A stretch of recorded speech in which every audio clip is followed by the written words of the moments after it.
जय गुरुदेव। स्वामी शिवोम तीर्थ महाराज द्वारा रचित मानस में गुरु तत्व, पृष्ठ संख्या 88 से आगे।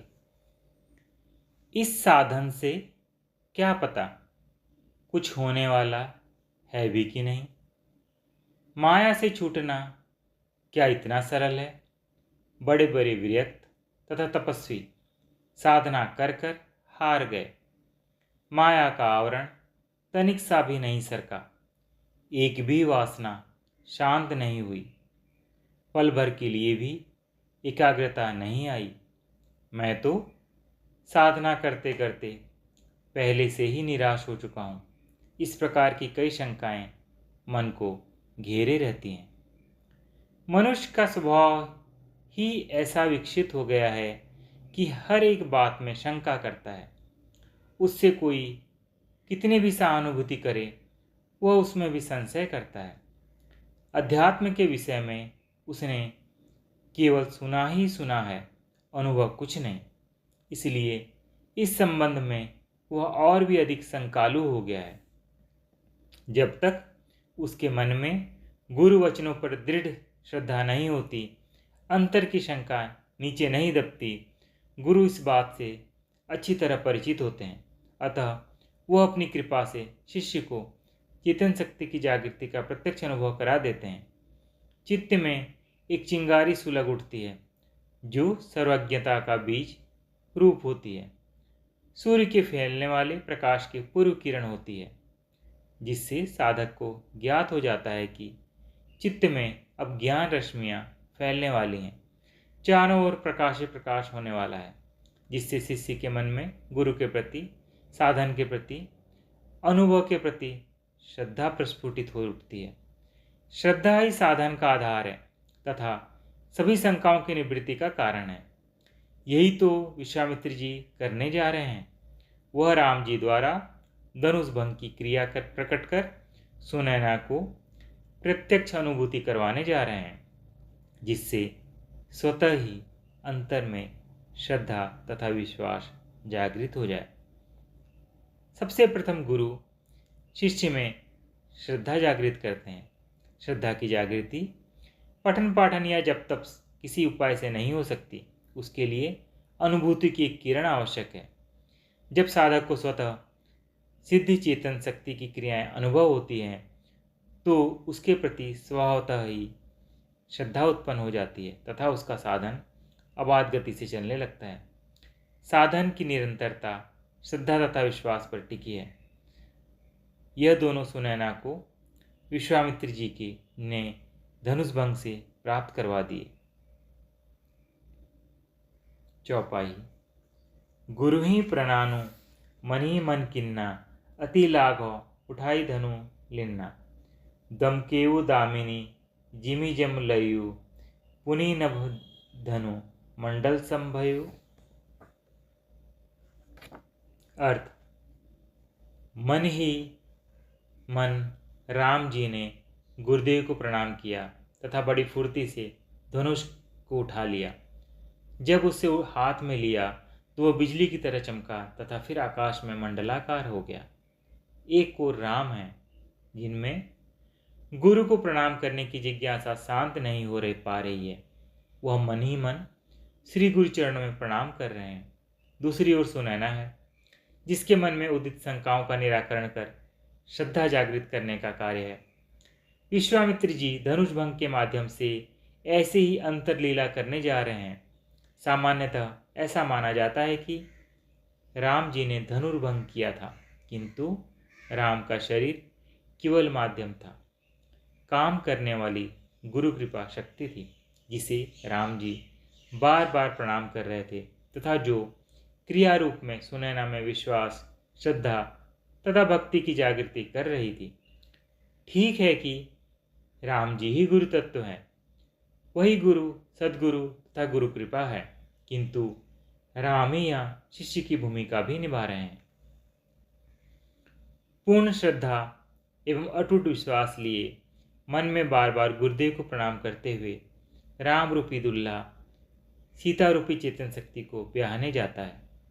गुरु कृपा शक्ति पूरी तरह सहायक होती है, वरन कृपा शक्ति ही शिष्य में अलौकिक लीलाएं करती है। शिव धनुष मेरुदंड का प्रतीक है, जिसमें आद्या शक्ति रूपी सीता विराजती है। राम जी ने धनुष हाथ में लिया और एक झटके में उठा लिया। गुरु कृपा से शक्ति एक ही झटके में सुषुम्ना में प्रवेश कर जाती है। सर्वसाधारण की सभी शंकाएं निर्मूल सिद्ध हो जाती हैं। शक्ति की जागृति क्या सहज कार्य है? जन्म जन्मांतर तक घोर तपस्या करनी पड़ती है, किंतु ऐसे शंकाएं वही करते हैं जिनको कृपा शक्ति पर विश्वास नहीं होता। राम जी के मन में कोई शंका नहीं थी, पूर्ण विश्वास था तथा अखंड समर्पण का मन में भाव था। जैसे धनुष अनायास ही ऊपर उठ गया हो, कोई प्रयत्न ही नहीं करना पड़ा। अन्य सभी महारथी राजाओं को कृपा शक्ति का आश्रय नहीं था, न ही उनमें समर्पण भाव था। उन्हें अपनी शक्ति पर अभिमान था, इसलिए धनुष को वह हिला भी नहीं पाए। जो साधक गुरु शरण ग्रहण किए बिना केवल अपने ही बल, प्रयत्न एवं पुरुषार्थ के भरोसे शिव धनुष को तोड़ना चाहते हैं, अर्थात मेरुदंड स्थित चक्र भेदन करना चाहते हैं, उनकी गति भी उन असंख्य राजाओं के समान होती है। न तो उन पर सीता रूपी शक्ति ही रीझती है, न ही वह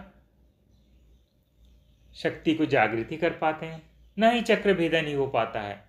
इस अत्यंत महत्वपूर्ण चौपाई में तुलसीदास जी ने गुरु कृपा का कार्य, प्रभाव एवं महत्व का बड़े सुंदर शब्दों में वर्णन किया है तथा परम प्रेम रूप भक्ति का रूप भी निखर कर ऊपर उभर आता है।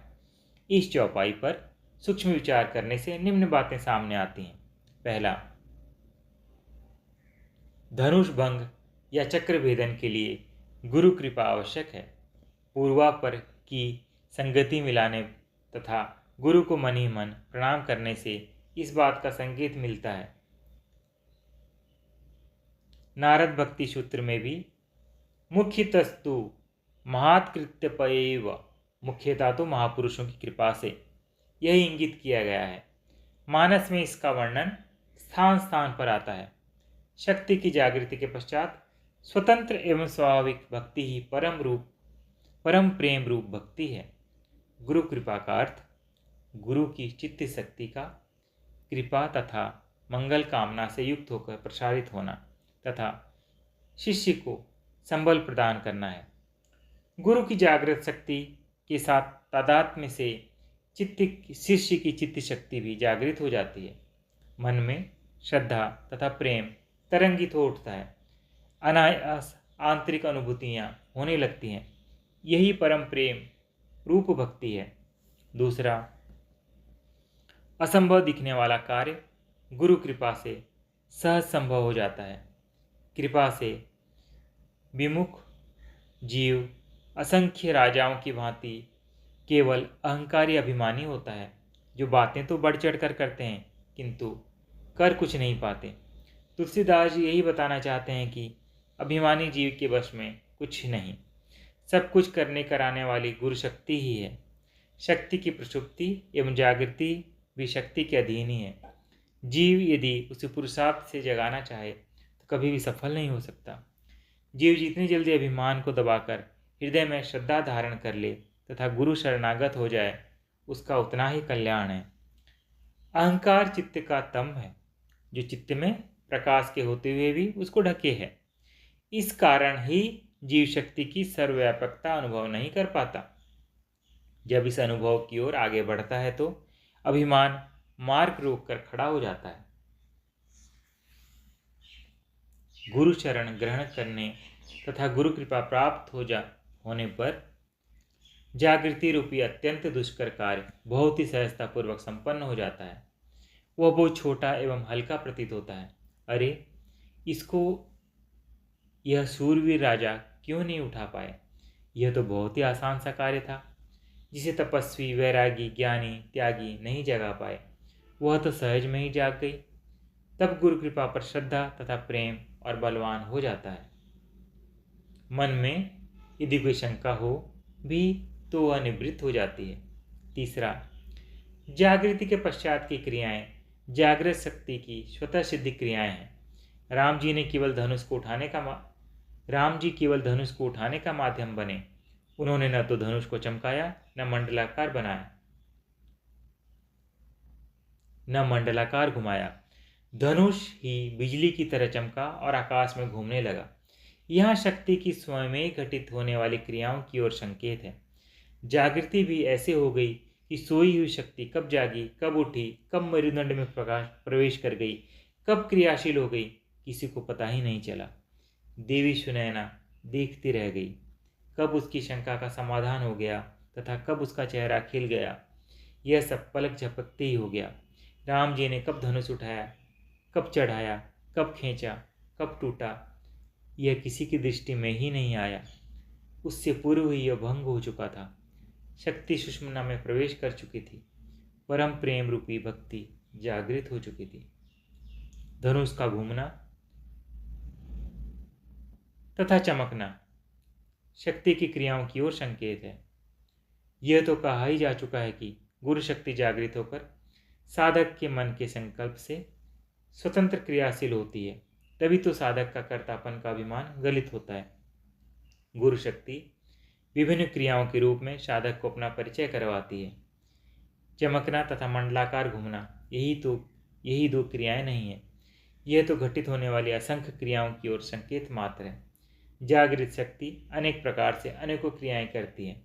कूदना, नाचना, कांपना, फुदकना, रोना, हंसना, सभी क्रियाएं स्वभावतः ही होती हैं। भक्ति भाव की क्रियाएं, हठ योग तथा ध्यान योग की क्रियाएं, ज्ञान तथा विचार की क्रियाएं कई रूप हैं। धीरे धीरे बाहर जगत में भी प्रत्येक घटना में शक्ति की क्रिया का प्रत्यक्ष अनुभव होने लगता है। चित्त में विचारों का आना, भावनाओं का उभरना, विकारों का तरंगित होना, वृत्तियों तथा वासनाओं का उदय होना, भूख का लगना तथा निद्रा का आना, सभी शक्ति की क्रियाएं प्रतीत होने लगती हैं। पृष्ठ संख्या 92 की समाप्ति। जय